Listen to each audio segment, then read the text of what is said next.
Olá, minhas amigas queridas do Confissões dos Avós. Meu nome é Edvirges e hoje, com meus 80 e poucos anos, eu ainda acordo de madrugada com o mesmo barulho na cabeça. Um estalo seco. Um estalo de corrente de bicicleta arrebentando no meio de uma estrada de terra. Esse som me persegue desde que eu era bem pequena. Ele aparece quando chove forte, quando o vento bate na janela, quando alguma coisa range perto de mim. E toda vez que ele vem, eu sinto de novo o suor do meu pai pingando no meu rosto, o peso do corpo da minha irmã contra o meu dentro daquele caixote de madeira, e a lama escura subindo pelas pernas do homem que nos carregava como se fôssemos a última coisa que restava no mundo dele. E o pior é que, durante a maior parte da minha vida, eu carreguei esse peso apontando o dedo para a pessoa errada. Nós morávamos na zona rural de Iguape, no litoral. Uma casinha de alvenaria com chão de cimento vermelho que minha mãe encerava toda semana com aquela cera grossa que deixava tudo brilhando e cheirando a querosene misturado com folha de laranjeira. A casa ficava no fim de uma estrada de terra cercada de bananeiras e quando o vento soprava do mar, a gente sentia aquela maresia grossa entrando pela janela da cozinha. Não era uma casa grande, mas era a nossa casa. Tinha um fogão a lenha, que ficava aceso desde antes do sol nascer, uma mesa de madeira com 4 banquinhos e no quintal um pé de goiaba tão velho que as raízes já tinham levantado parte do muro. Eu e minha irmã Edna éramos gêmeas. Nascemos grudadas uma na outra, e assim crescemos. Dormíamos na mesma cama estreita, com um lençol branco que minha mãe lavava sempre e estendia no varal cheirando a sabão de barra. Usávamos o mesmo vestido revezando. Um dia eu, outro dia ela. E penteávamos o cabelo uma da outra sentadas no degrau da cozinha enquanto o rádio tocava baixinho lá dentro. Edna era mais quieta, mais calada. Tinha um jeito de abaixar os olhos quando alguém falava alto, como se quisesse desaparecer. Eu era diferente. Eu era a que perguntava demais, a que queria saber de tudo, a que espiava pela fresta da porta quando os adultos falavam baixo. Talvez por isso eu tenha visto mais coisas do que deveria ter visto naquela idade. Nosso pai era um homem forte, de mãos grossas e rosto sempre fechado. Trabalhava na roça desde que o galo cantava e voltava quando o sol já estava baixo, com cheiro de terra molhada e suor seco grudado na camisa. Ele não era de muitas palavras, mas quando falava, a casa inteira obedecia. Tinha um jeito de olhar que dispensava qualquer explicação. Bastava ele franzir a testa que a gente já sabia que era hora de ficar quieta, mas apesar de duro, ele nos amava do jeito dele. Às vezes, no fim da tarde, ele sentava no banco do quintal com a gente e descascava uma goiaba com o canivete, cortando em pedacinhos iguais para mim e para Edna. Naqueles momentos, o mundo parecia manso. Nossa mãe era diferente. Ela tinha sido uma mulher bonita, de cabelo grosso preso num coque baixo e mãos que cheiravam a sabonete de alfazema, mesmo depois de lavar roupa o dia todo. Mas nos tempos que eu me lembro, essa mulher bonita já estava sumindo. No lugar dela, aparecia uma sombra. Uma mulher que andava pelos cantos da casa, sussurrando sozinha, que olhava pela janela com os olhos perdidos, que às vezes começava a chorar do nada e enxugava o rosto rápido quando percebia que a gente estava olhando. Eu não entendia naquela época. Achava que ela estava brava com a gente. Achava que tínhamos feito alguma coisa errada. O grande tormento da nossa casa não era a pobreza. Pobre a gente sabia ser. O tormento era o silêncio. Meu pai carregava um ódio antigo pela família da minha mãe. Eu nunca soube direito o que aconteceu, mas sei que era coisa velha, coisa de antes de eu nascer. Ele proibiu que qualquer nome da família dela fosse dito dentro da nossa casa. Se minha mãe ousava mencionar a própria mãe, o rosto dele mudava. Ficava vermelho, as veias do pescoço saltavam e ele batia a mão na mesa com tanta força que os pratos tremiam. Aquele povo não existe mais para nós, ele dizia. E era isso. Fim da conversa. Com o tempo, minha mãe foi murchando, como uma planta que alguém arrancou da terra e deixou no canto secando ao sol. Ela fazia as coisas da casa como sempre. Cozinhava o arroz, lavava as roupas, varria o terreiro. Mas era como se o corpo estivesse ali fazendo tudo no automático e a alma tivesse ido embora para algum lugar onde a gente não podia alcançar. Eu via ela parada diante do tanque, com as mãos na água, olhando para o nada.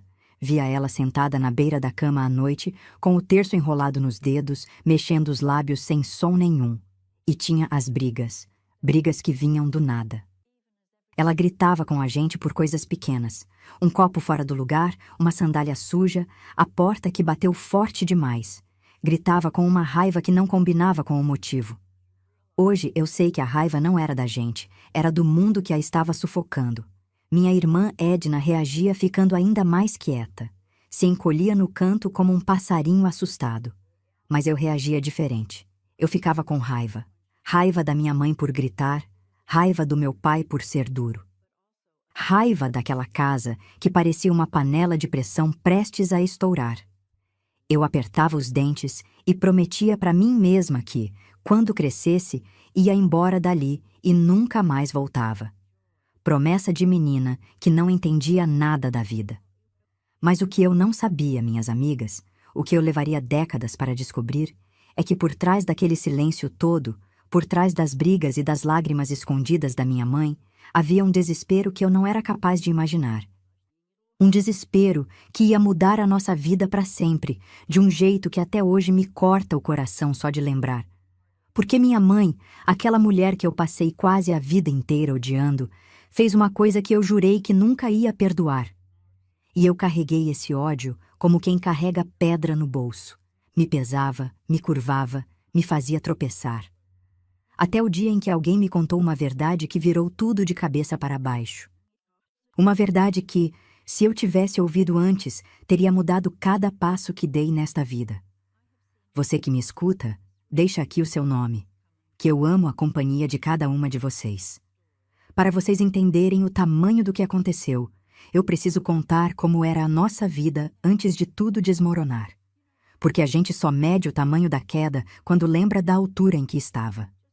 E a nossa altura não era grande, não. Era uma vida simples, de gente simples. Mas era a nossa vida. E dentro dela, mesmo com tudo que já contei, existiam pedaços de alegria que eu guardo até hoje no fundo do peito, como quem guarda relíquia dentro de caixa de costura. Iguape era um lugar bonito, mas esquecido pelo mundo. A cidade ficava ali espremida entre o rio e o mar, cercada de manguezal e mata fechada. O povo vivia de roça, de pesca e de troca. Tinha uma feira que acontecia toda semana perto da igreja, onde os homens levavam banana, mandioca, palmito e as mulheres vendiam bolo de fubá, cocada, paçoca e conserva de fruta feita em tacho de cobre. O cheiro daquela feira, minhas amigas, era uma coisa que entrava no nariz e ficava. Rapadura derretendo no sol, fumo de corda, canela e cravo misturados no ar quente da manhã.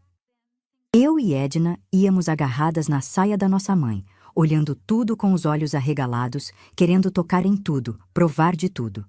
Nosso pai tinha um pedaço de terra emprestado onde plantava mandioca, feijão e milho. Não era terra dele. Era de um fazendeiro que cobrava uma parte da colheita como pagamento. Meu pai trabalhava naquela terra como se fosse dona do sangue dele. Saía de madrugada com a enxada no ombro e voltava só quando o sol já estava se escondendo atrás do morro. Voltava cansado, com as costas doendo, as mãos cheias de calo, mas nunca reclamava. Pelo menos não com palavras. A reclamação dele era no silêncio. No jeito que sentava no banco do quintal e ficava olhando para o nada, mascando um pedaço de fumo, com o rosto parado como se estivesse resolvendo alguma coisa muito grande dentro da cabeça. A nossa bicicleta cargueira era a coisa mais importante que a gente tinha. Era velha, pesada, com a pintura já descascada e o guidão enferrujado. Mas era nela que meu pai levava a colheita até a feira. Era nela que ele trazia o pouco que comprava. Sal, querosene, fósforo, tecido para minha mãe costurar. Tinha um caixote grande de madeira amarrado na frente, onde cabia de tudo. Às vezes, quando meu pai estava de bom humor, ele colocava eu e Edna dentro daquele caixote e pedalava devagar pela estrada de terra. A gente ria tanto que o riso ecoava no meio das bananeiras.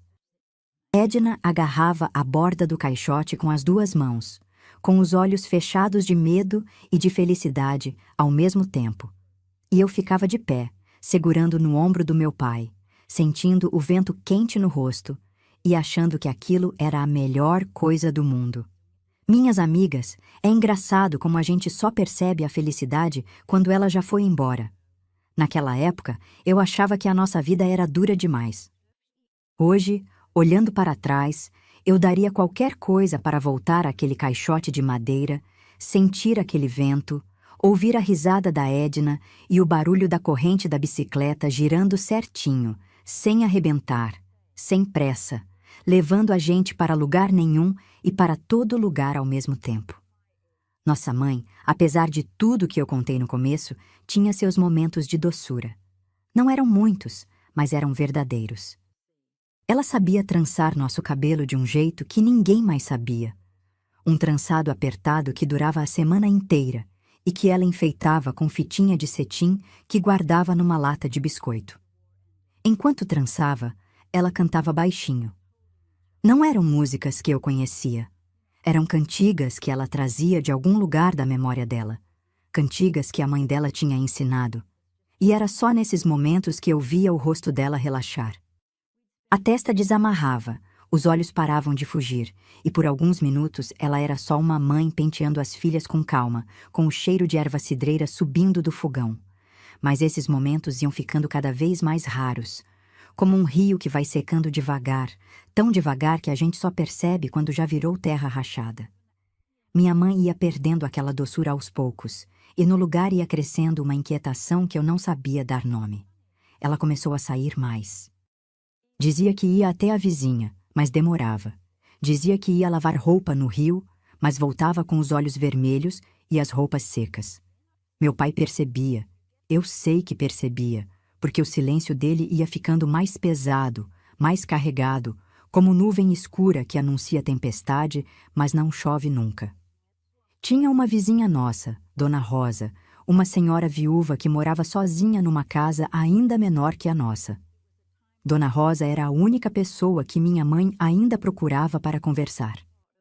Às vezes eu via as duas sentadas no quintal da Dona Rosa falando baixo, e quando eu chegava perto, elas mudavam de assunto.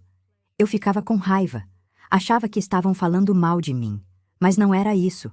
Eu sei hoje que minha mãe estava desabafando com a única alma que ainda a escutava naquele mundo. E Dona Rosa, coitada, fazia o que podia.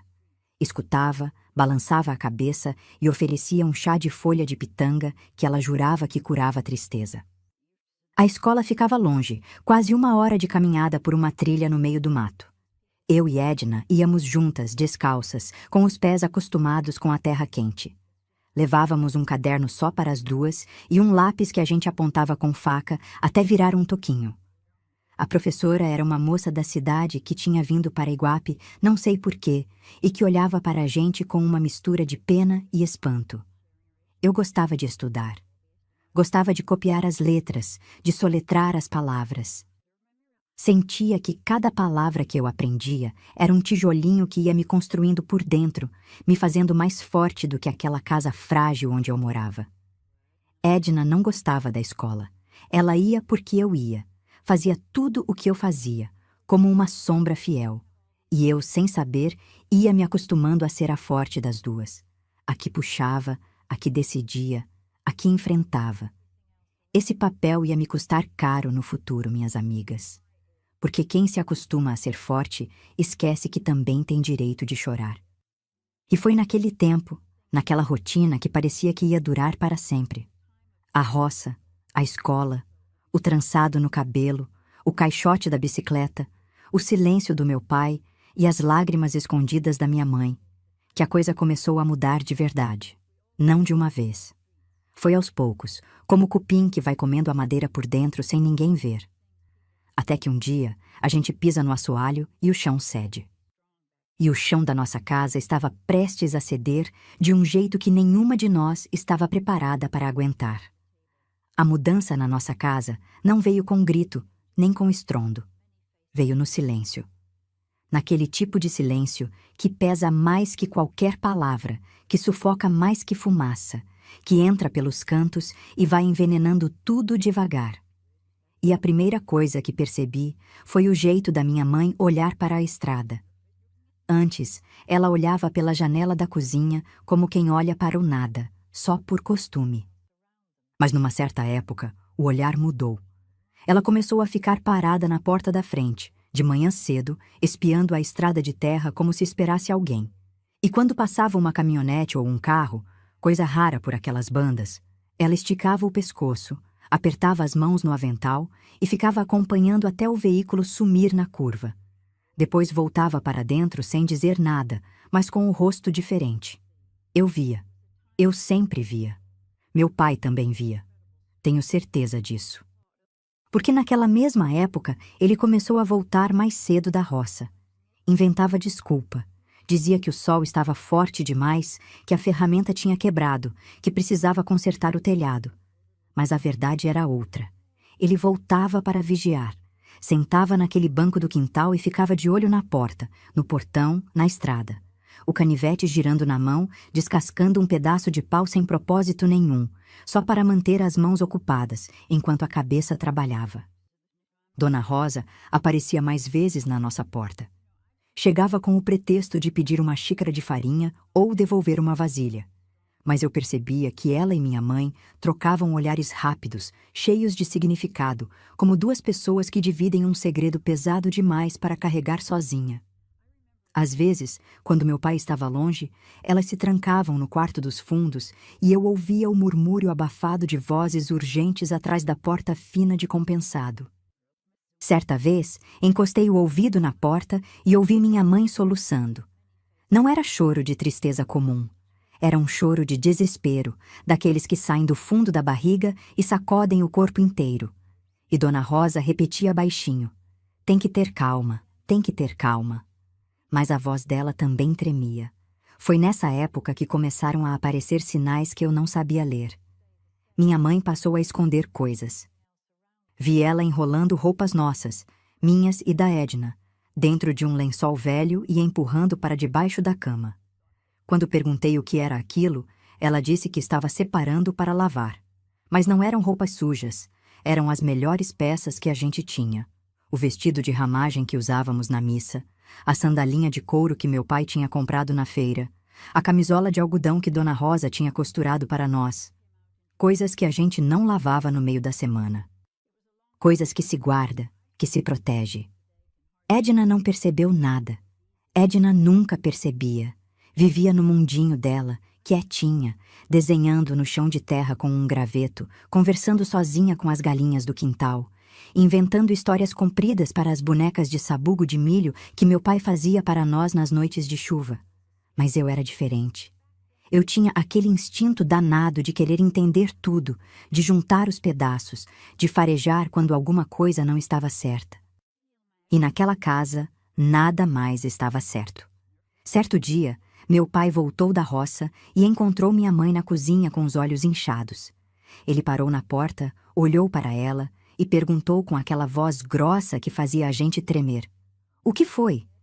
Ela enxugou o rosto com as costas da mão e respondeu que não era nada, que tinha cortado cebola. Mas não tinha cebola nenhuma naquela casa. Não tinha sobrado dinheiro para comprar cebola naquela semana. E meu pai sabia. Ele ficou parado ali, olhando para ela com aqueles olhos escuros, duros, e eu senti que alguma coisa ia explodir. Mas não explodiu. Ele só virou as costas e saiu para o quintal, batendo a porta de tela com tanta força que o barulho ecoou pela casa inteira. Já era tudo escuro quando eu acordei com o rangido da porta do quarto dos meus pais.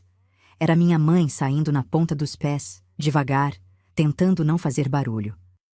A lua cheia entrava pela fresta da janela e iluminava o corredor estreito com uma claridade pálida que fazia tudo parecer irreal, como um sonho ruim do qual a gente quer acordar, mas não consegue. Eu fiquei parada, com o coração acelerado, ouvindo os passos dela se afastando. Ela foi até a cozinha. Ouvi o barulho de um banco sendo arrastado, depois o som de algo pesado sendo tirado de cima do armário, aquele armário alto onde meu pai guardava as coisas que a gente não podia mexer. Fiquei gelada. Quis levantar, quis ir ver, mas o medo me prendeu na cama. Edna dormia do meu lado, respirando tranquila, sem saber de nada. No dia seguinte, minha mãe agiu como se nada tivesse acontecido. Fez o desjejum, acendeu o fogão, esquentou a água para o chá de hortelã. Mas eu reparei que as mãos dela tremiam quando segurava a caneca. E reparei numa outra coisa que me arrepiou. O lençol com as nossas roupas que estava debaixo da cama tinha sumido. Comecei a ficar com medo de verdade. Um medo diferente de tudo que eu já tinha sentido. Não era medo de cobra, não era medo de escuro, não era medo de trovão. Era um medo que eu não conseguia explicar, que não tinha forma nem nome, que morava no meio do peito e ia crescendo a cada dia. Era como sentir que o chão debaixo dos pés está se movendo, bem devagar, tão devagar que ninguém mais nota. Mas a gente nota porque nasceu desconfiada. E eu tinha nascido desconfiada. Poucos dias depois, minha mãe saiu de casa dizendo que ia ajudar Dona Rosa a limpar o quintal. Levou a Edna junto. Eu quis ir também, mas ela disse que não, que ficasse em casa cuidando do almoço do meu pai. Achei estranho. Nunca me deixava sozinha. Nunca separava a gente. Fiquei ali com aquele nó na garganta, mexendo o feijão no fogão, escutando o silêncio da casa que parecia gritar. Quando ela voltou, horas depois, veio sem a Edna. Disse que Edna tinha ficado brincando na casa da Dona Rosa e que ia buscar mais tarde. Mas o rosto dela estava diferente. Pálido, suado, com uma expressão que eu nunca tinha visto antes. Era uma mistura de medo e de decisão. Como alguém que acabou de resolver fazer uma coisa terrível e não tem mais como voltar atrás. Quando a casa ficou quieta, eu abracei minha irmã na cama e apertei forte. Não sabia por quê. Não sabia o que estava por vir. Só sabia que alguma coisa muito grande estava se armando ao redor da gente, como uma rede invisível que ia se fechando devagar, e que quando ela se fechasse de vez, a vida como a gente conhecia ia acabar. E estava certa, porque o dia mais terrível da minha existência estava a poucos passos de chegar. O que aconteceu nos dias seguintes ficou gravado na minha memória como marca de ferro quente em couro de boi. Cada detalhe, cada som, cada cheiro. Tem coisa que o corpo guarda mesmo quando a cabeça quer esquecer. E o meu corpo guardou tudo. Guardou o calor daquela semana, o cheiro de terra seca misturada com maresia que entrava pela janela, o gosto de medo na boca que parecia ferrugem, e o peso de uma angústia que eu nem sabia nomear naquela idade. Minha mãe começou a agir de um jeito que eu nunca tinha visto. Ela limpava a casa com uma energia nervosa, quase violenta. Esfregava o chão de cimento com escovão e cinza até os braços tremerem. Lavava as panelas como se quisesse arrancar o alumínio. Passava pano nos móveis que já estavam limpos, arrumava o guarda-roupa tirando tudo e colocando de volta no mesmo lugar. Era como se estivesse preparando a casa para alguma coisa. Ou se despedindo dela. Meu pai percebeu. Eu vi ele parado na porta da cozinha, observando ela de longe, com o chapéu na mão e a testa franzida. Ele abriu a boca como se fosse perguntar alguma coisa, mas não perguntou. Virou as costas e saiu para a roça pisando forte na terra, o corpo rígido de quem está segurando uma tempestade dentro de si. Aquele homem tinha muitos defeitos, mas burro ele não era. Ele sentia que alguma coisa estava errada. Só que o orgulho não deixava ele perguntar, e o medo da resposta era maior que a curiosidade. Foi então que certa vez eu acordei e encontrei minha mãe sentada na beira da cama, no escuro. Ainda nem tinha amanhecido. As galinhas ainda estavam quietas no poleiro, e o ar tinha aquele friozinho úmido que vem antes do sol nascer. Ela estava com uma coisa na mão. Demorei para enxergar no escuro, mas era um pedaço de pano. Um retalho de tecido estampado com florzinhas miúdas cor-de-rosa. Ela apertava aquele retalho contra o peito e balançava o corpo para frente e para trás, bem devagar, como se estivesse ninando alguém que não estava ali. Os lábios se mexiam sem som. Quando ela percebeu que eu tinha acordado, escondeu o pano debaixo do travesseiro rápido e disse que era hora de levantar, que tinha muito serviço. Eu nunca esqueci aquele retalho. Porque muito tempo depois, já adulta, já com filhos nos braços e cabelo embranquecendo, eu descobri que aquele tecido era de um vestido da minha avó materna, a mãe da minha mãe. A mulher cujo nome era proibido na nossa casa, cujo rosto nunca apareceu em nenhuma fotografia nas nossas paredes, cuja existência tinha sido apagada pelo ódio do meu pai, como se ela nunca tivesse pisado neste mundo.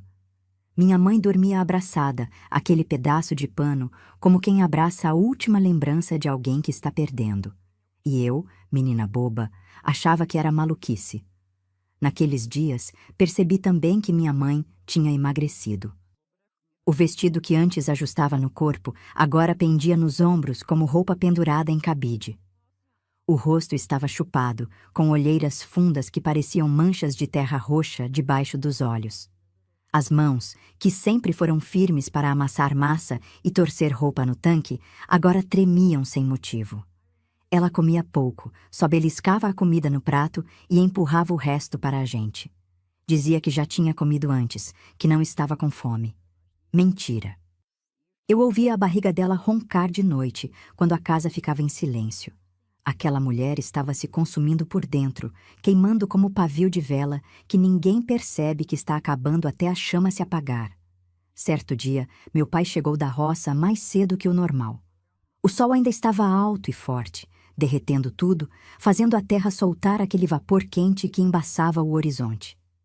Ele entrou em casa com o rosto coberto de suor e parou no meio da sala. Olhou ao redor como se estivesse procurando alguma coisa. Foi até o quarto, abriu o guarda-roupa, mexeu nas prateleiras. Depois foi até a cozinha, abriu os armários, olhou dentro das latas.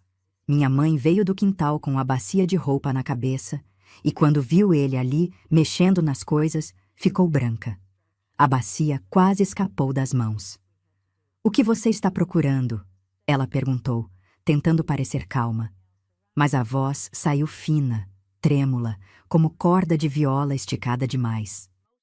"O dinheiro", ele disse sem olhar para ela. "O dinheiro que eu guardei no fundo da lata de farinha. Cadê?" Eu estava sentada no chão da sala com a Edna, brincando de amarelinha desenhada no cimento. Parei na hora. Congelei, porque eu sabia que tinha alguma coisa muito errada naquela pergunta. Minha mãe engoliu em seco. Vi o pescoço dela se mover, a garganta subindo e descendo, como se estivesse tentando engolir um pedaço de alguma coisa que não descia. "Eu peguei para comprar remédio", ela disse. "Estava com dor de cabeça forte." Meu pai virou devagar. O jeito que ele virou o corpo todo, sem pressa, com os olhos estreitos e a mandíbula travada, fez o ar da cozinha ficar pesado como chumbo. "Remédio?" ele repetiu. "Remédio onde? Você não saiu de casa essa semana. Quem trouxe remédio aqui?" Ela não respondeu. Ficou parada, com a bacia de roupa nos braços, olhando para o chão. E naquele silêncio, eu vi uma coisa que me gelou por dentro. Uma lágrima descendo pelo rosto dela, devagar, escorrendo pela bochecha magra, até pingar no tecido molhado da roupa que ela carregava. Uma lágrima só, silenciosa, pesada como pedra. Meu pai deu um passo na direção dela. "Eu vou descobrir o que você anda fazendo", ele disse com a voz baixa e firme, mais assustadora do que qualquer grito. "E quando eu descobrir, Deus tenha piedade de quem estiver metido nisso." Ele saiu da cozinha, pegou o chapéu no gancho da parede e foi embora sem olhar para trás. O portão de madeira bateu com um estrondo que espantou as galinhas e fez Edna se encolher do meu lado, agarrando meu braço com os dedinhos gelados. A Edna tremia inteira. Eu também tremia, mas apertei os dentes e fiquei firme, porque alguém precisava ficar firme naquela casa onde tudo estava ruindo. Minha mãe ficou ali, parada, com a bacia nos braços, olhando para a porta por onde ele tinha saído. E eu juro, por tudo que é sagrado, que naquele momento eu vi no rosto dela não o medo de ter sido pega na mentira.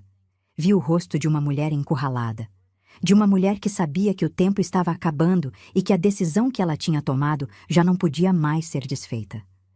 Vi uma mãe que estava prestes a cometer o ato mais desesperado da vida dela. E o pior de tudo é que ela achava que estava fazendo a coisa certa. Eu ainda não sabia qual era essa decisão.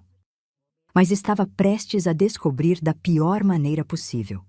E quando descobrisse, o mundo que eu conhecia ia se partir em pedaços tão pequenos que eu levaria uma vida inteira tentando juntar de volta. O tempo foi passando e a tensão dentro daquela casa ia crescendo como água de rio que sobe devagar depois da chuva. A gente via subindo, sabia que ia transbordar, mas não tinha para onde correr. Minha mãe andava cada vez mais agitada, mais nervosa. Fazia as coisas com pressa, derrubava a panela, queimava o arroz, esquecia a roupa no varal quando o sereno descia. E meu pai, do outro lado, ficava cada vez mais calado, mais duro, mais fechado. Os dois se olhavam por cima da mesa na hora da comida e era como se estivessem se medindo, se estudando, cada um esperando o outro dar o primeiro passo errado. Eu e Edna vivíamos no meio daquela guerra silenciosa, sem entender direito o que estava acontecendo. A gente só sentia. Sentia no estômago embrulhado, no sono que não vinha, no jeito que a casa inteira parecia vibrar de nervoso, como corda de violão afinada no limite. Edna se agarrava em mim o tempo todo. Segurava minha mão até quando a gente estava sentada, como se tivesse medo de que eu sumisse se ela soltasse. Até que chegou o dia. Eu não sei explicar porquê, mas quando acordei, senti que alguma coisa era diferente. O ar estava parado. Nem os passarinhos cantavam. Tinha um silêncio esquisito, pesado, daqueles que vêm antes de temporal. Minha mãe já estava de pé, arrumada de um jeito que não era normal para ficar em casa. O cabelo penteado com cuidado, o vestido menos surrado, os pés calçados na sandália que ela só usava para ir à missa. Ela se movimentava pela cozinha com uma energia estranha, rápida, mas ao mesmo tempo mecânica, como se o corpo estivesse fazendo uma coisa e a cabeça estivesse muito longe dali. Quando meu pai apareceu para tomar o de jejum, ela falou sem olhar para ele: "Hoje eu vou trabalhar o dia todo na fazenda da Dona Odete. Limpeza de terreiro. Só volto quando escurecer."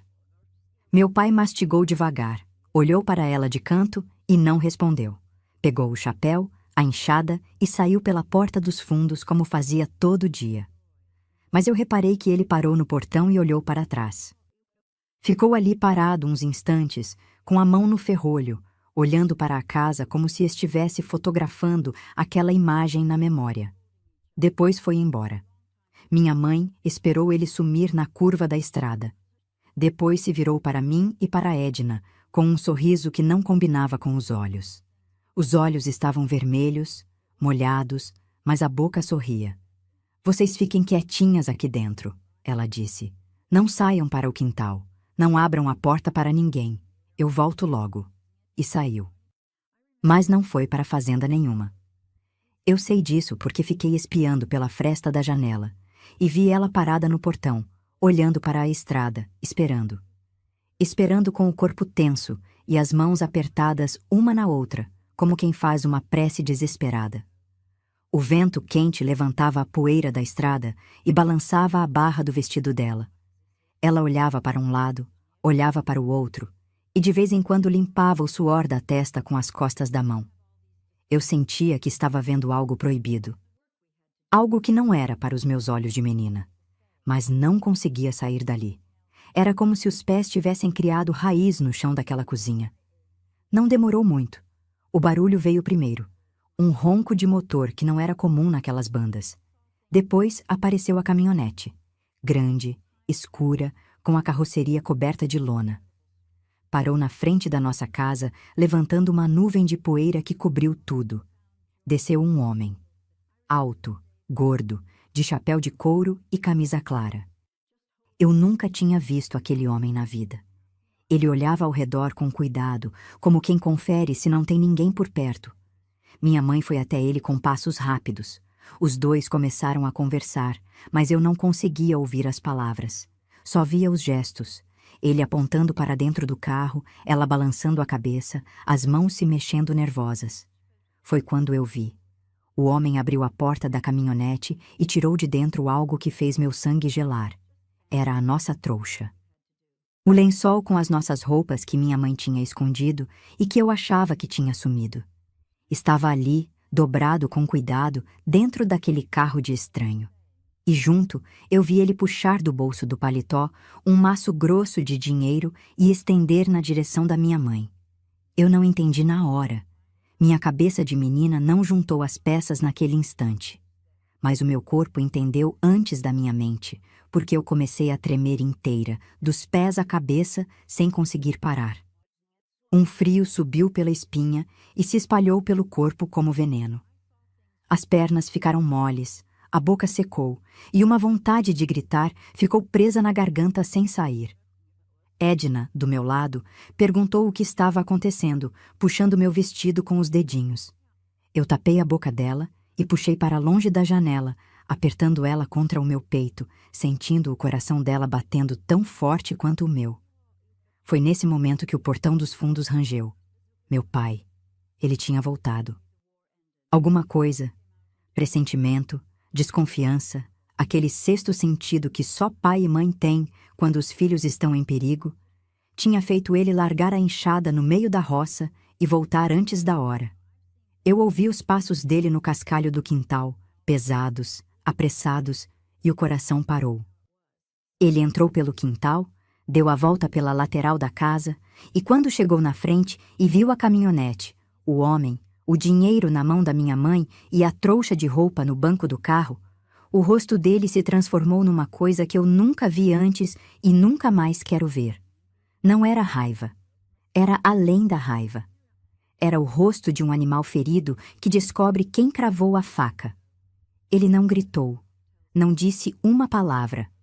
Avançou na direção da minha mãe, arrancou o dinheiro da mão dela e jogou no chão. O homem da caminhonete deu um passo para trás, as mãos levantadas. Meu pai apontou o dedo na cara dele e disse uma coisa que eu ouvi daqui de dentro, clara como água. Se você não sumir agora, eu te enterro nessa terra. Depois virou, entrou em casa como um vendaval, me pegou com um braço, pegou Edna com o outro e saiu pelos fundos carregando a gente como se o mundo estivesse pegando fogo. Edna gritava sem entender, debatendo os bracinhos. Eu não gritei. Eu estava muda, paralisada, com os olhos arregalados vendo tudo se despedaçar ao meu redor como peças de louça caindo no chão, uma depois da outra. E de certa forma, o mundo estava pegando fogo. O nosso mundo. O único que a gente conhecia. E ele nunca mais ia voltar a ser o que era. Meu pai correu com a gente para os fundos da casa e foi direto na bicicleta cargueira que ficava encostada no pé de goiaba. Jogou eu e Edna dentro do caixote de madeira como se jogasse 2 sacos de farinha, sem cuidado, sem explicação, sem tempo para nada. Edna caiu em cima de mim, bateu o queixo no meu ombro e começou a chorar. Eu agarrei ela e apertei forte, enfiando o rosto no cabelo dela para não gritar. Ele subiu na bicicleta e começou a pedalar. Mas não era o pedalar calmo dos passeios que a gente fazia pela estrada. Era um pedalar de desespero, de fúria, de um homem que sabia que se parasse, perdia tudo. O corpo dele ia para frente e para trás, com tanta força que a bicicleta inteira chacoalhava. E o caixote de madeira balançava de um lado para o outro, como barco em mar bravo.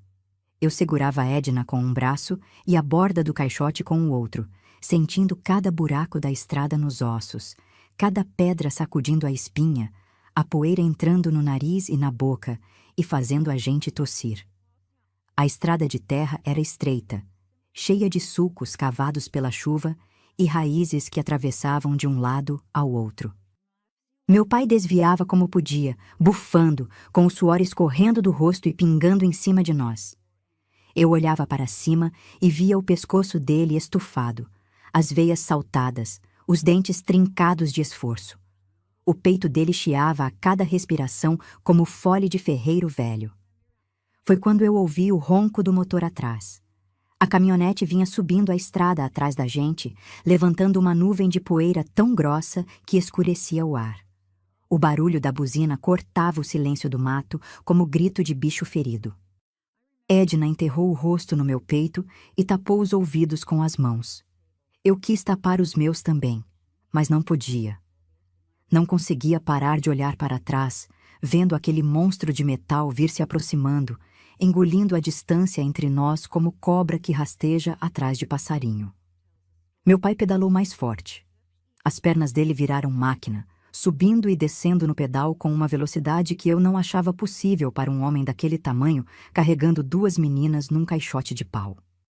A bicicleta gemia, o guidão tremia nas mãos dele e a corrente fazia aquele barulho que eu conheço tão bem. Tec, tec, tec, estalando rápido, esticando no limite. A caminhonete buzinou de novo, mais perto agora.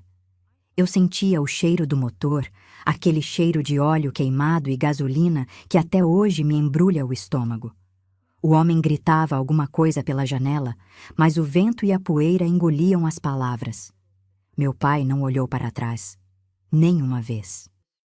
Manteve os olhos cravados na estrada e pedalou como se a vida dele dependesse daquilo. E dependia. A nossa vida dependia. Foi quando a estrada acabou. Na frente, o terreno descambava para o mangue. Aquela faixa pantanosa entre a terra firme e o mar, cheia de raízes retorcidas, lama escura e cheiro forte de maresia podre. Meu pai não diminuiu a velocidade. Entrou na trilha lamacenta pedalando e a bicicleta afundou até o eixo na lama preta. As rodas patinaram, travaram e então aconteceu. A corrente estourou. O estalo seco ecoou no ar como um tiro. A bicicleta tombou para o lado e nós 3 fomos jogados na lama. Eu bati as costas numa raiz grossa e perdi o ar. Edna rolou para longe e ficou de 4, coberta de lodo escuro dos pés à cabeça, chorando sem som, a boca aberta mas o grito preso no peito. Meu pai se levantou num segundo. Nem olhou para a bicicleta. Agarrou eu com uma mão e Edna com a outra e entrou no manguezal. A lama veio subindo. Primeiro nos pés, depois nas canelas, depois nos joelhos. Era grossa, pesada, pegajosa e fedia a coisa morta e sal velho. Cada passo era uma luta. O peso puxava para baixo como se o chão quisesse nos engolir. Meu pai afundava até a cintura, arfando, gemendo de esforço, mas não soltava a gente. Nunca soltou. Atrás, eu ouvia as vozes dos homens na beira do mangue. Tinham descido da caminhonete e estavam procurando.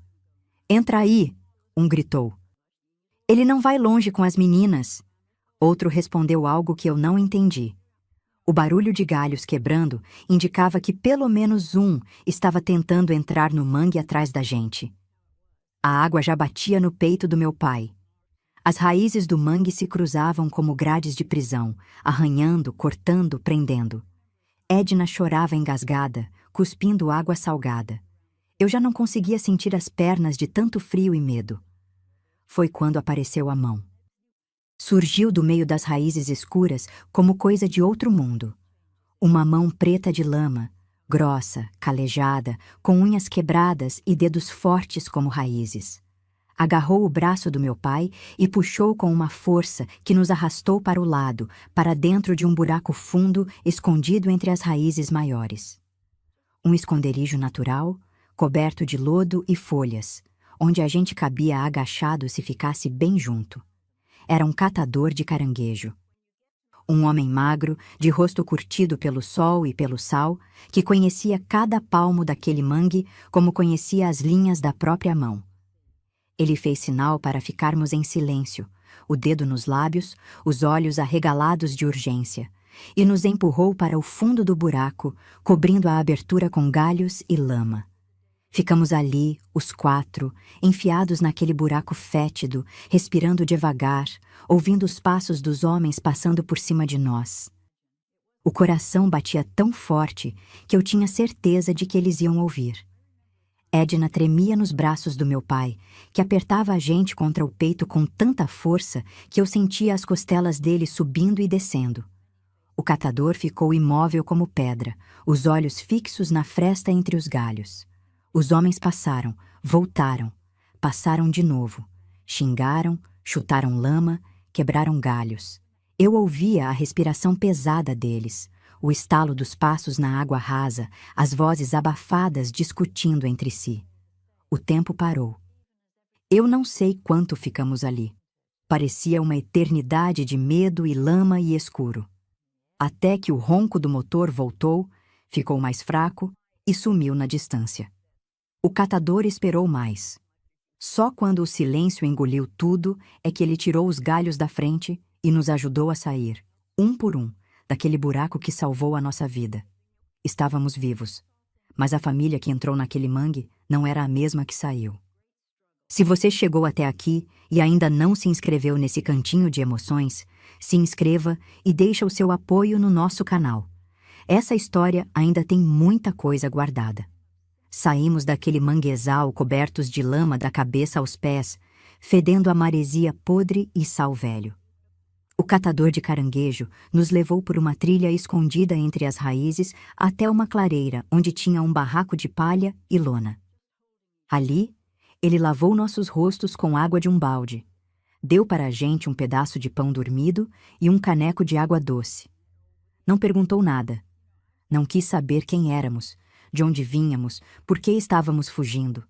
Só olhou para o meu pai com aqueles olhos mansos de quem já viu muita coisa na vida e disse baixinho: "O senhor não pode voltar para aquela estrada. Eles vão ficar rondando."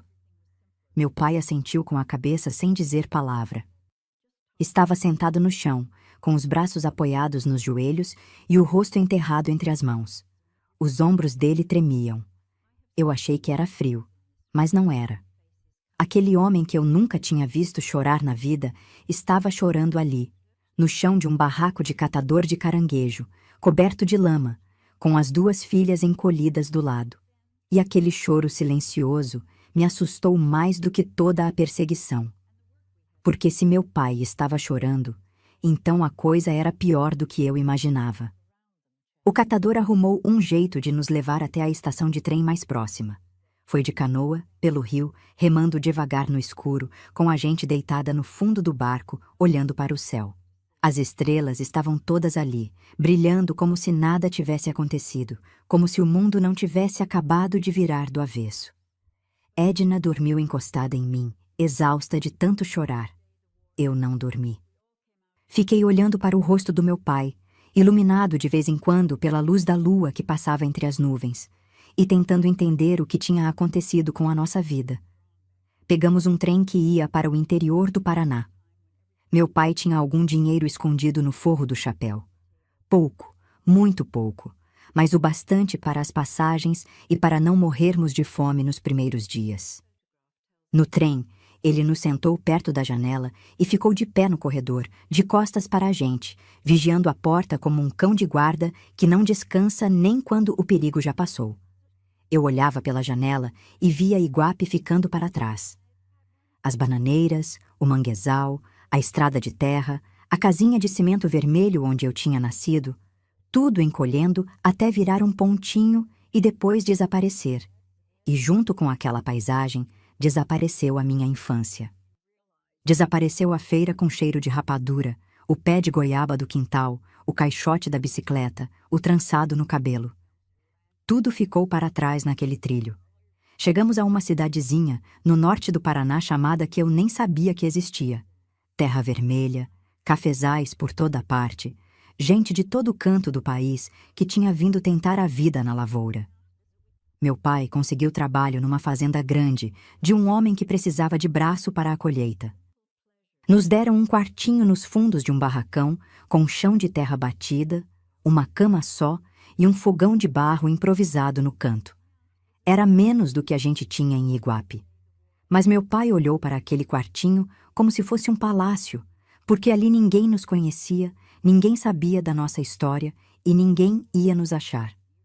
Os primeiros tempos foram duros de um jeito que eu nem sabia que existia. A gente não tinha roupa, não tinha panela, não tinha nada além do que estava no corpo. As mulheres da fazenda, quando souberam que meu pai tinha chegado com 2 meninas sem mãe, apareceram com roupas usadas, lençol velho, pratos lascados e um tacho de alumínio amassado que virou nosso bem mais precioso. A bondade daquelas estranhas me marcou para sempre. Gente que não tinha quase nada dividindo o pouco que tinha com quem tinha menos ainda. Meu pai nunca mais falou no que aconteceu. Nunca. Era como se Iguape não existisse, como se a vida antes daquele trem não tivesse sido real. E sobre a minha mãe, ele fez o mesmo que tinha feito com a família dela. Apagou. Proibiu o nome. Se eu ou Edna perguntávamos qualquer coisa, ele travava o maxilar e dizia sempre a mesma coisa. Aquela mulher quis trocar vocês por dinheiro. Não tem mais mãe. Acabou. E a gente acreditou. Como não ia acreditar? Eu tinha visto com os meus próprios olhos. Tinha visto a caminhonete, o homem, o dinheiro, a trouxa de roupa. Tinha visto minha mãe parada ali, na porta da nossa casa, negociando a gente como se negocia saco de mandioca na feira. O que mais eu podia pensar? Que explicação uma menina podia inventar para aquilo que não fosse a mais óbvia? Que a nossa mãe não nos amava? O ódio nasceu ali, naquela terra vermelha do Paraná, longe de tudo que a gente conhecia. Não veio de uma vez. Foi germinando devagar, como semente plantada em terra fértil regada com lágrima de menina. Cada vez que eu sentia falta de um colo, o ódio crescia. Cada vez que eu via outras meninas com as mães na porta da escola, o ódio engrossava. Cada vez que Edna chorava de noite chamando por ela, e eu tinha que engolir a dor e fazer de mãe, sem ser mãe, sem saber como, o ódio criava raiz mais funda no meu peito. Meu pai nos criou do jeito que sabia, com dureza, com trabalho, com silêncio. Ele acordava antes do sol e voltava depois que escurecia. Aprendeu a trançar nosso cabelo, torto, feio, nada parecido com o trançado da minha mãe, mas trançava. Aprendeu a fazer comida, arroz empapado, feijão aguado, mandioca cozida sem sal, mas fazia. Lavava nossas roupas esfregando com força demais, estragando os tecidos, mas lavava. E toda vez que eu olhava para aquele homem duro tentando ser pai e mãe ao mesmo tempo, desajeitado, cansado, com as mãos rachadas de tanto trabalhar, eu sentia uma mistura de amor e tristeza tão grande que me sufocava. E sentia mais ódio ainda daquela mulher que tinha nos abandonado, que tinha obrigado meu pai a carregar aquele peso sozinho, que tinha arrancado da gente o direito de ter uma mãe. Eu jurei para mim mesma, ali naquele quartinho de chão batido, ouvindo Edna chorar e meu pai roncar exausto na cama ao lado, que nunca ia perdoar aquela mulher. Nunca. Nem que ela aparecesse de joelhos na minha frente implorando. O perdão estava morto dentro de mim, ou pelo menos era o que eu achava. O tempo passou como passa para todo mundo, sem pedir licença e sem avisar quando vai doer. Eu e Edna crescemos naquela terra vermelha do Paraná, entre cafezais e poeira. Viramos moças sem perceber. Meu pai envelheceu rápido. O corpo, que era forte como tronco de aroeira, foi entortando. Os cabelos embranqueceram. E a tosse que aparecia de vez em quando virou companheira de toda hora. Mas ele nunca parou de trabalhar. Ia para a roça, arrastando o corpo como se devesse alguma coisa para a terra e só descansasse quando pagasse. Eu me tornei a mulher que aquela menina tinha prometido ser. Forte, dura, com o queixo empinado e a voz firme. Aprendi a costurar, a cozinhar, a cuidar de casa com a mesma mão pesada do meu pai. Não chorava na frente de ninguém. Não pedia ajuda. Não mostrava fraqueza.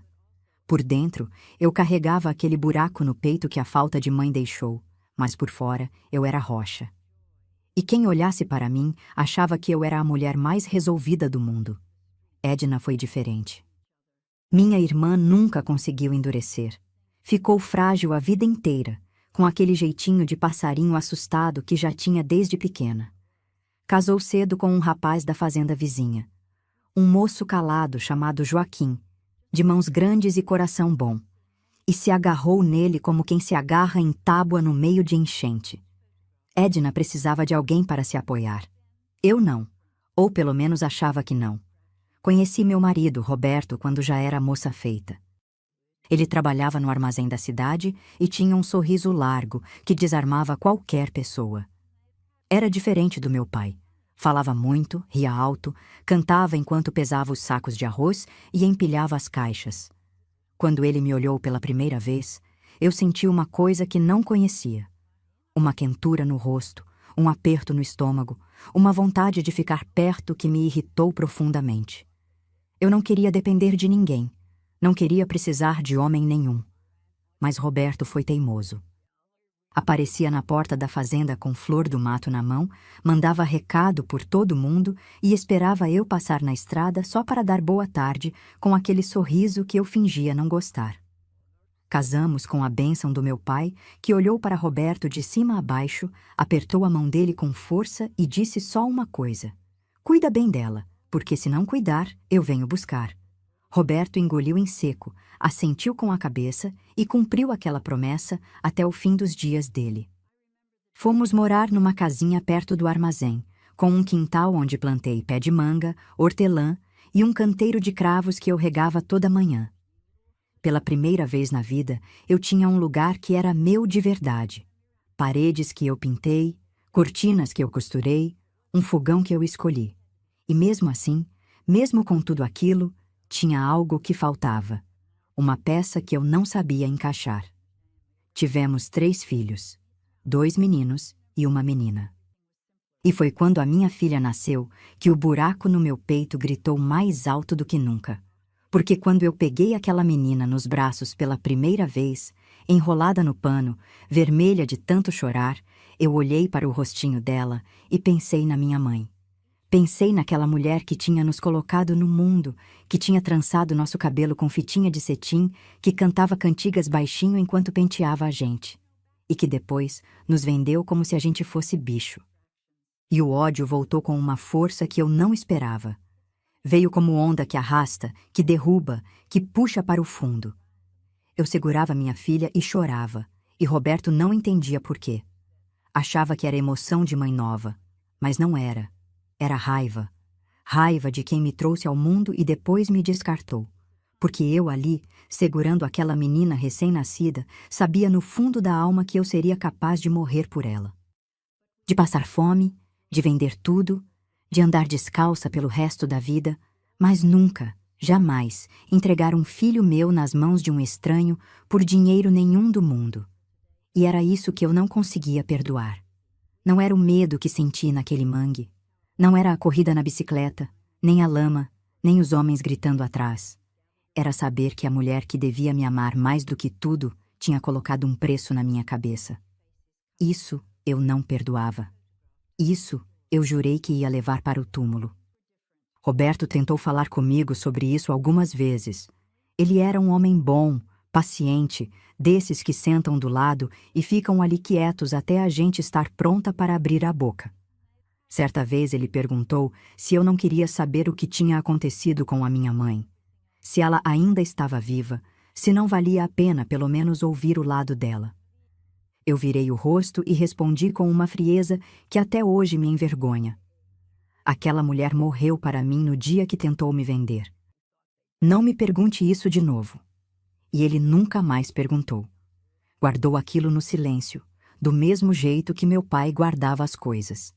E eu segui vivendo, criando meus filhos, cuidando da casa, sendo esposa, sendo mãe, sendo tudo menos alguém em paz. Ensinei meus meninos a respeitar, a trabalhar, a nunca levantar a mão para ninguém. Ensinei minha filha a costurar, a cozinhar, a se defender do mundo sem precisar de homem para isso. Fiz tudo o que uma mãe faz, e fiz bem. Mas debaixo daquela vida organizada, daquela rotina certinha de mulher que dá conta de tudo, tinha uma ferida aberta que eu cobria com orgulho e raiva, mas que nunca, em momento nenhum, parou de sangrar. Meu pai foi ficando cada vez mais fraco. A tosse piorou, o corpo secou, e ele passou a ficar mais em casa, sentado na cadeira de balanço que Roberto fez para ele, olhando para o cafezal com os olhos parados. Eu cuidava dele com a mesma dedicação com que ele cuidou de nós. Dava banho, cortava a comida em pedaços pequenos, ajeitava o travesseiro. E nas poucas vezes que ele falava, era sempre sobre a roça, sobre o tempo, sobre a colheita, nunca sobre Iguape, nunca sobre a minha mãe. Aquele assunto estava enterrado tão fundo que eu achava que ninguém mais ia desenterrar. Eu achava errado, porque alguém ia desenterrar. E quando isso acontecesse, tudo o que eu tinha construído em cima daquela raiva ia tremer até os alicerces. Meu pai partiu deste mundo por conta do pulmão. Foram anos de fumo de corda e poeira de roça que cobraram o preço.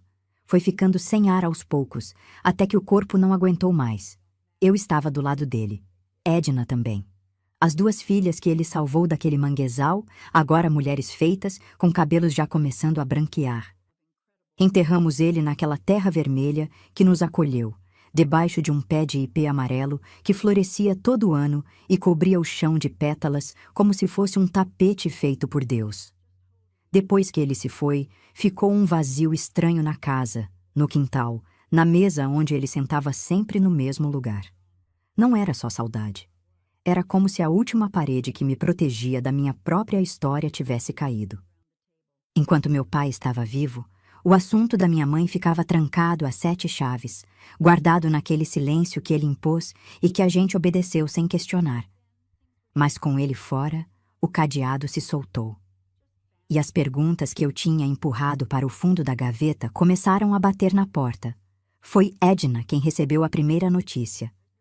Uma carta que chegou pela mão de uma conhecida que tinha vindo do litoral e que andou perguntando por nós na cidade até nos achar.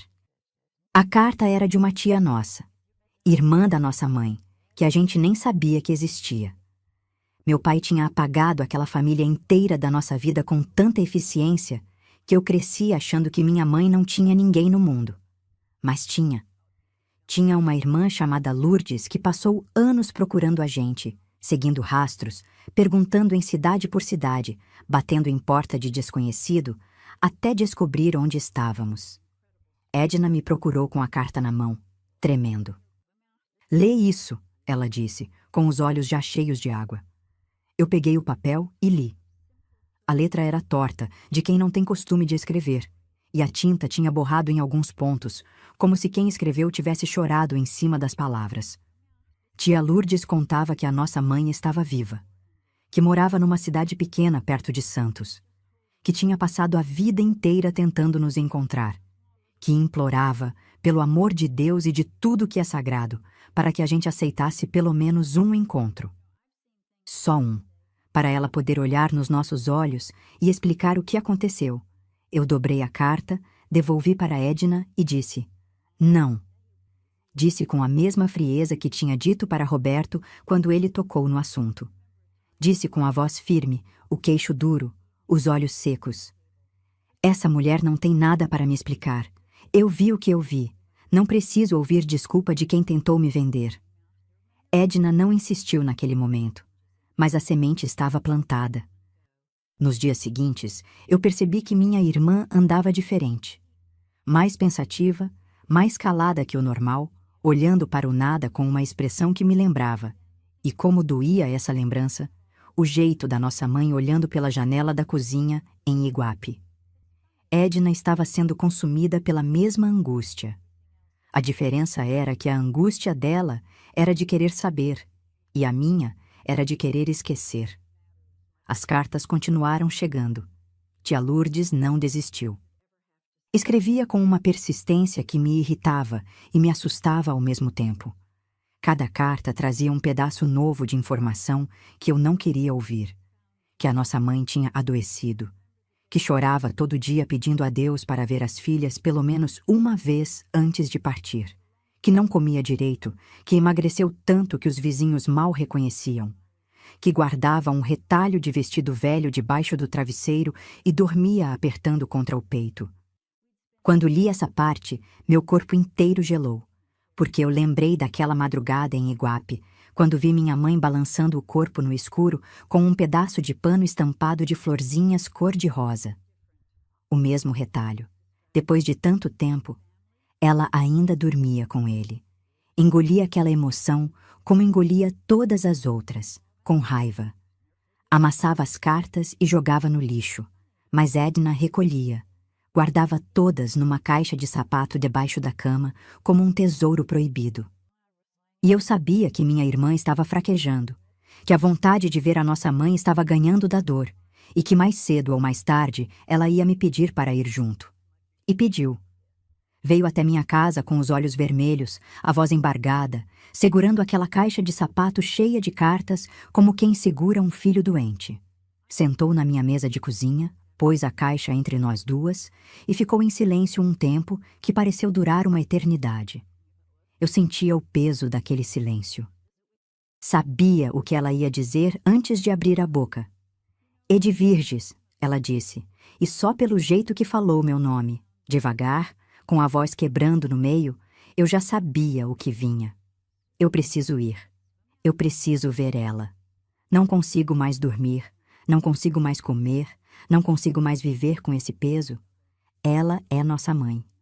A gente pelo menos tem que ouvir. Eu olhei para minha irmã gêmea, aquela mulher que tinha sido minha companheira desde antes de nascer, que dormiu do meu lado a vida inteira, que tremeu junto comigo dentro daquele caixote de bicicleta, que chorou no meu peito em tantas noites sem mãe. E vi que ela estava se partindo ao meio. E por mais que o meu ódio fosse grande, o meu amor por Edna era maior. Eu vou com você, eu disse. Mas eu não prometo nada. Não prometo ouvir, não prometo perdoar, não prometo nem abrir a boca. Eu vou porque você está me pedindo. E só por isso. Edna me abraçou com tanta força que eu senti os ossos dela contra os meus, o cheiro do cabelo dela no meu rosto, o coração dela batendo no mesmo ritmo do meu, como quando a gente era pequena e dormia grudada na mesma cama. E ali, naquele abraço, eu senti uma coisa que já não sentia fazia tempo. Medo. Não medo de ver a minha mãe. Medo de descobrir que tudo que eu acreditei a vida inteira estava errado. Porque se estivesse, então eu tinha desperdiçado décadas odiando alguém que talvez não merecesse esse ódio. E essa possibilidade era mais assustadora do que qualquer caminhonete numa estrada de terra. Era mais assustadora porque significava que a vítima não era só eu. Significava que ela também era. A viagem até a cidade onde nossa mãe morava durou horas que pareceram dias. Eu e Edna fomos de ônibus, sentadas uma do lado da outra, sem trocar quase nenhuma palavra. Edna olhava pela janela com os olhos brilhando de ansiedade. Eu olhava para as minhas próprias mãos no colo, apertando uma na outra com tanta força que as juntas ficaram brancas. O ônibus chacoalhava na estrada esburacada e eu sentia cada solavanco no estômago, como se o corpo estivesse rejeitando aquela viagem inteira. Tia Lourdes nos esperava na rodoviária. Era uma mulher pequena, magra, com o rosto marcado pelo sol e cabelo branco preso num lenço estampado. Quando nos viu descendo do ônibus, ela cobriu a boca com as mãos e começou a chorar. Veio na nossa direção com passos apressados e abraçou Edna primeiro. Depois, tentou me abraçar. Eu deixei. Mas não retribuí. Fiquei com os braços caídos ao lado do corpo, dura como poste, sentindo o cheiro de sabonete barato e naftalina que vinha daquela mulher que eu nem conhecia. Vocês são a cara da mãe de vocês, ela disse entre soluços, segurando nossos rostos com as mãos. Igualzinhas. Meu Deus do céu, igualzinhas. Eu tirei o rosto da mão dela com um gesto seco. Não queria ser comparada àquela mulher. Não queria parecer com ela. Não queria ter nada dela em mim. Tia Lourdes percebeu e abaixou os olhos, engolindo a dor da minha rejeição em silêncio. Ela nos levou caminhando por ruas estreitas, com casas coladas uma na outra e meninos brincando na calçada, até uma casinha no fim de uma ladeira íngreme. Era uma casa muito simples, de paredes descascadas e telhado remendado, com um varal no quintal cheio de roupa desbotada e um vaso de samambaia pendurado na varanda. Tinha cheiro de chá de camomila e de vela apagada. Na janela, uma cortina de renda amarelada pelo tempo balançava devagar com a brisa. Tia Lourdes parou na porta, se benzeu e olhou para nós com uma expressão que pedia permissão e perdão ao mesmo tempo.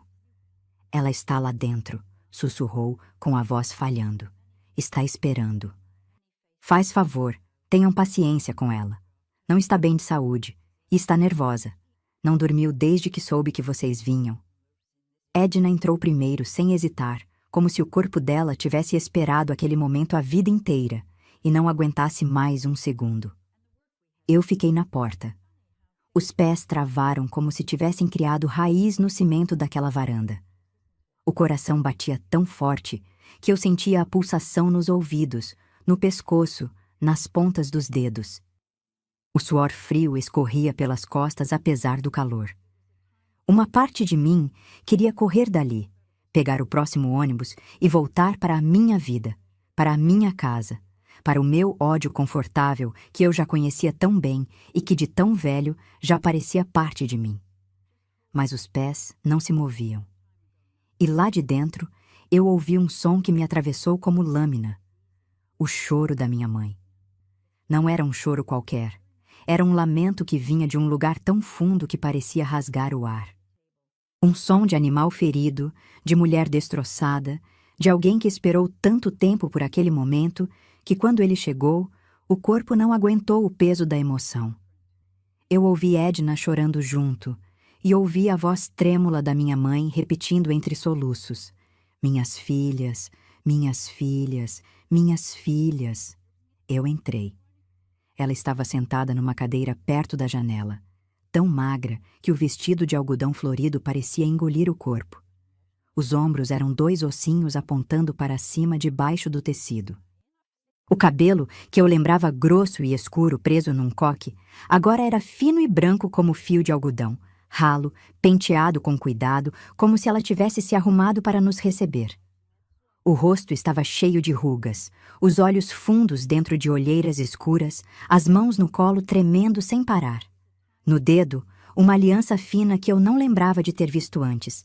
E no colo, debaixo das mãos, um pedaço de pano dobrado que eu reconheci na hora. O retalho. Aquele retalho de florzinhas cor-de-rosa. Ainda ali. Depois de tudo, ainda ali. Mas quando ela me viu, aqueles olhos se acenderam com uma luz que eu conhecia, uma luz que eu tinha guardado no fundo da memória sem querer, sem saber. A luz do olhar da minha mãe quando trançava meu cabelo e cantava baixinho aquelas cantigas que só ela sabia. Edna estava ajoelhada no chão, com a cabeça no colo dela, chorando como se tivesse voltado a ser menina. Minha mãe acariciava o cabelo da Edna com aquelas mãos trêmulas e olhava para mim parada na porta, com os olhos implorando. Não pediu para eu chegar perto. Não esticou os braços. Ela sabia que eu era a mais dura das duas. Sabia que comigo o caminho ia ser mais comprido. Eu quase fechei a porta. Juro por Deus que quase virei as costas e fui embora. A raiva subiu pelo peito como fogo, queimando tudo por dentro. E eu abri a boca para dizer as palavras que eu tinha ensaiado a vida inteira. Que ela era um monstro, que ela não merecia nos ver, que ela devia ter vergonha de estar viva depois do que fez. As palavras estavam ali, na ponta da língua, prontas, afiadas, guardadas por décadas para aquele momento exato. Mas não saíram. Porque quando eu olhei para aquela mulher destruída, encolhida naquela cadeira com o retalho apertado no colo, com o corpo consumido e os olhos cheios de uma dor que eu reconhecia, porque era a mesma dor que eu carregava, a mesma exata dor, só que vista do outro lado, alguma coisa dentro de mim rachou. Não quebrou de vez. Rachou, como parede velha que começa a estalar antes de cair. Fala, eu disse. A voz saiu rouca, quase um sussurro, arranhando a garganta como lixa. Fala o que você tem para falar, porque eu vim até aqui e eu vou ouvir, mas só uma vez, uma chance só, e depois eu vou embora e nunca mais volto. Minha mãe engoliu o choro. Limpou o rosto com as costas da mão. O mesmo gesto, o mesmíssimo gesto que eu lembrava de quando ela chorava em Iguape e tentava esconder da gente. Respirou fundo, uma vez, 2 vezes, 3 vezes, até a voz firmar o suficiente para sair. Apertou o retalho contra o peito como quem pede coragem a alguém que já se foi. E o que ela disse destruiu tudo que eu acreditava. Cada tijolo de ódio que eu tinha empilhado na vida inteira desmoronou em poucos minutos. E quando a última parede caiu, o que sobrou por baixo dos escombros não era raiva, era vergonha. Uma vergonha tão grande que eu quase não aguentei ficar de pé. Minha mãe começou a falar devagar, com a voz fraca, tropeçando nas palavras como quem anda num terreno cheio de pedra no escuro. Cada frase custava um esforço que eu via no rosto dela. A testa se contraindo, os lábios tremendo, os olhos se enchendo e esvaziando de lágrimas como maré que vai e volta. Ela contou que naquela época a mãe dela, minha avó materna, estava muito doente. Doença no pulmão, coisa grave, que precisava de remédio caro e de tratamento que só existia na cidade grande. A família da minha mãe era pobre, mais pobre que nós, gente de roça que mal tinha o que comer, quanto mais dinheiro para pagar médico. Tia Lourdes, que estava sentada no canto da sala ouvindo tudo em silêncio, confirmava com a cabeça a cada frase, enxugando os olhos num lenço já encharcado. Minha mãe contou que pediu ajuda ao meu pai. Implorou. Se ajoelhou na frente dele e pediu pelo amor de Deus que deixasse ela ir visitar a própria mãe, que juntasse o pouco que tinham para comprar pelo menos um remédio, que tivesse piedade de uma mulher doente que nunca fez mal a ninguém. E o meu pai, aquele homem que eu admirei a vida inteira, que eu coloquei num altar de herói dentro do meu peito, disse não. Disse não porque o ódio que ele tinha pela família dela era maior que qualquer compaixão, maior que a misericórdia, maior que o bom senso. Disse não e fez pior. Pegou o dinheiro que eles tinham guardado, o pouco que sobrava da colheita e que ela ia juntando moeda por moeda, escondido na lata de farinha, e escondeu num lugar que só ele sabia. Escondeu para que ela não pudesse pegar escondida e mandar para a família. Trancou aquela mulher dentro de uma casa sem saída, sem recurso, sem ninguém para recorrer, sabendo que a mãe dela estava morrendo e que ele tinha o poder de ajudar, e escolheu não ajudar. Quando minha mãe falou isso, eu olhei para Edna. Minha irmã estava com a mão na boca, os olhos arregalados, balançando a cabeça como quem não quer acreditar no que está ouvindo. Eu queria fazer o mesmo. Queria tampar os ouvidos e gritar que era mentira. Mas no fundo, bem no fundo de um lugar que eu tinha trancado a vida inteira, eu sabia que não era. Porque eu lembrava. Lembrava da cena do meu pai procurando o dinheiro na lata de farinha. Lembrava da fúria dele, do jeito que olhava para minha mãe, como se ela fosse uma inimiga. Lembrava de tudo. E as peças foram se encaixando uma a uma, como quebra-cabeça que a gente passou a vida olhando do lado errado. Minha mãe continuou. Disse que foi então que apareceu aquele homem, um fazendeiro rico da região costeira que ficou sabendo, por boca de alguém, que tinha uma mulher desesperada com 2 meninas gêmeas. Ele procurou minha mãe através de uma intermediária, e aqui a voz dela falhou, e ela precisou parar, respirar, apertar o retalho no peito antes de seguir, e ofereceu dinheiro. Muito dinheiro. O bastante para pagar o tratamento da minha avó e ainda sobrar. Eu não queria entregar vocês para sempre, minha mãe disse, olhando nos meus olhos com uma intensidade que me perfurou. Eu juro pela minha alma que não queria.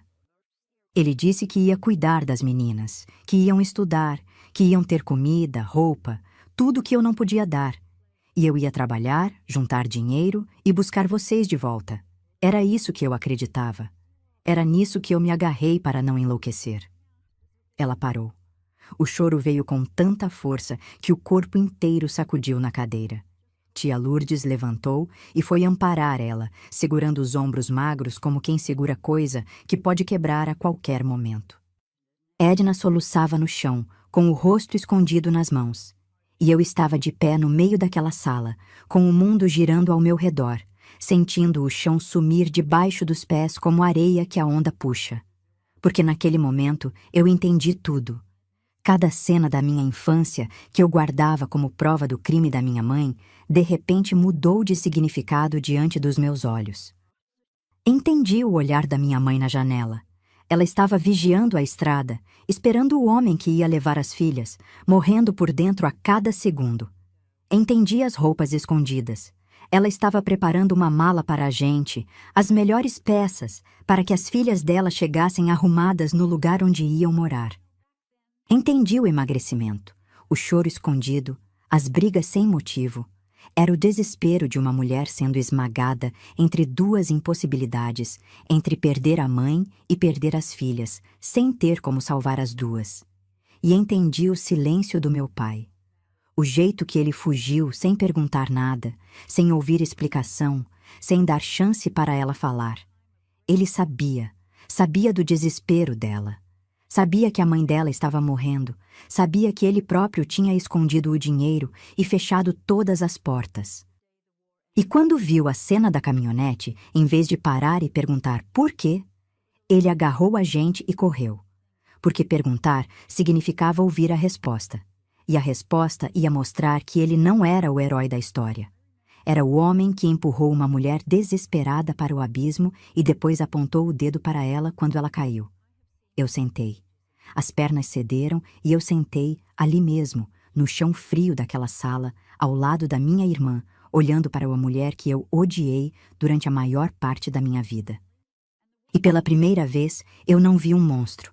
Vi uma mãe desesperada, sozinha, encurralada, que tomou a pior decisão possível por uma razão que qualquer filha entenderia: tentar salvar a vida da própria mãe. E a minha avó morreu. Morreu sem o remédio, sem o tratamento, sem ver as netas que ela nem sabia que existiam. Morreu sozinha, pobre, doente, enquanto a gente pedalava numa bicicleta pela estrada de terra, fugindo de uma verdade que ninguém quis escutar.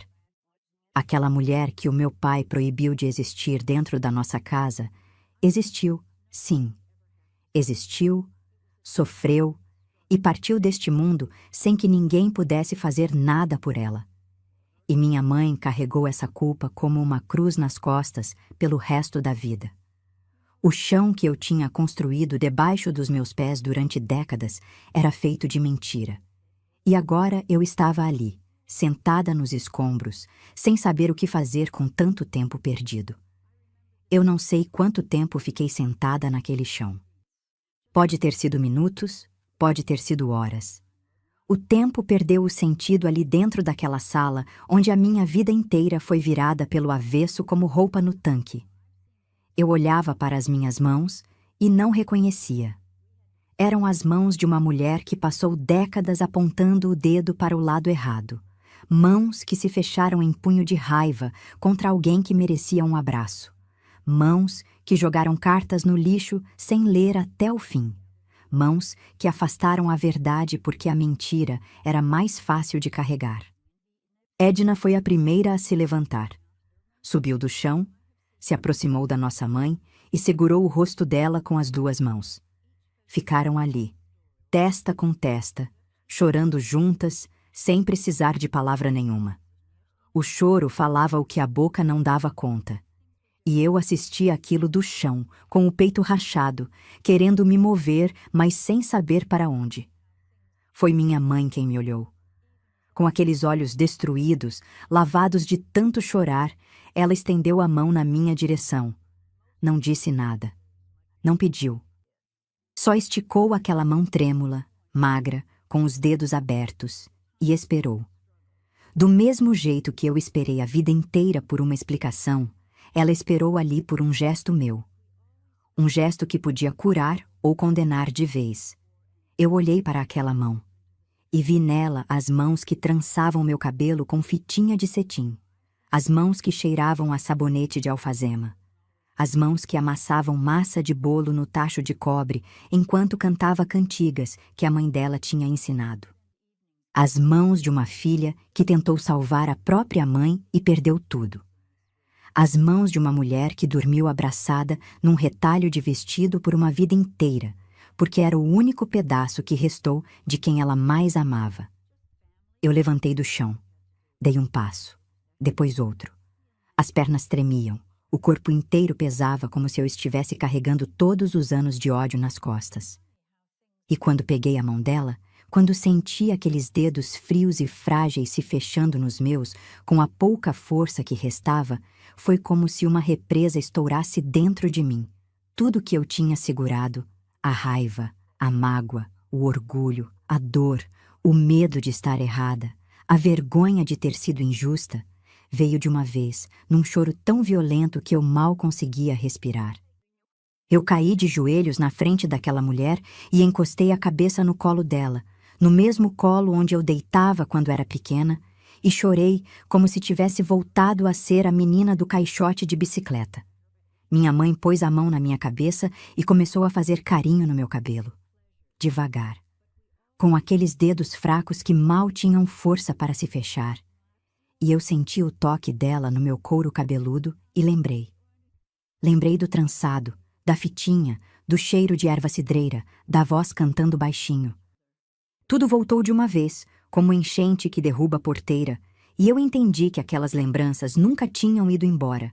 Estavam guardadas num cantinho do meu peito, trancadas atrás do ódio, esperando o dia em que eu tivesse coragem de abrir a porta. Me perdoa, mãe, eu disse. E quando essas palavras saíram da minha boca, eu senti o peso de décadas escorregar dos meus ombros como areia. Me perdoa por ter demorado tanto. Ela apertou minha cabeça contra o peito e respondeu com a voz embargada. Eu é que peço perdão. Todos os dias da minha vida eu pedi perdão a Deus e a vocês. Todos os dias. Ficamos ali as três, eu, Edna e nossa mãe, abraçadas naquela sala pequena, chorando juntas, grudadas como se o tempo tivesse voltado e a gente fosse de novo aquelas duas meninas agarradas na saia dela na feira de Iguape. Tia Lourdes chorava na porta, com o lenço cobrindo o rosto, sem conseguir falar. Eu gostaria de dizer que tivemos muitos anos depois disso, mas a vida nem sempre dá o tempo que a gente precisa. Minha mãe já estava muito fraca quando nos encontramos. A doença tinha avançado demais, o corpo já estava cansado de esperar. Mas tivemos o bastante. Tivemos meses de visitas, de conversas longas na varanda enquanto o sol descia, de mãos dadas em silêncio quando as palavras já não eram necessárias. Ela conheceu meus filhos, pegou minha neta no colo e chorou de alegria olhando para aquele rostinho. Viu Edna sorrindo de novo, como não sorria desde que era menina. Eu levava bolo de fubá para ela, penteava o cabelo ralo dela com cuidado e, às vezes, quando o silêncio era manso, ela cantava baixinho aquelas mesmas cantigas de antes. E eu fechava os olhos e voltava a ser pequena por alguns segundos. E quando partiu, partiu em paz. Partiu sabendo que as filhas dela tinham ouvido a verdade. Partiu com o retalho de florzinhas cor-de-rosa debaixo do travesseiro, como sempre dormiu, mas dessa vez com o coração mais leve. Eu tenho 80 e poucos anos agora. Já enterrei meu marido Roberto, que foi o homem mais paciente que Deus colocou na minha vida. Já enterrei meu pai, que foi herói e vilão na mesma história, sem que nenhum dos dois soubesse direito. Já enterrei minha mãe, que morreu perdoada. E enterrei a minha irmã Edna, que se foi há pouco tempo e deixou um silêncio do meu lado que nada neste mundo preenche.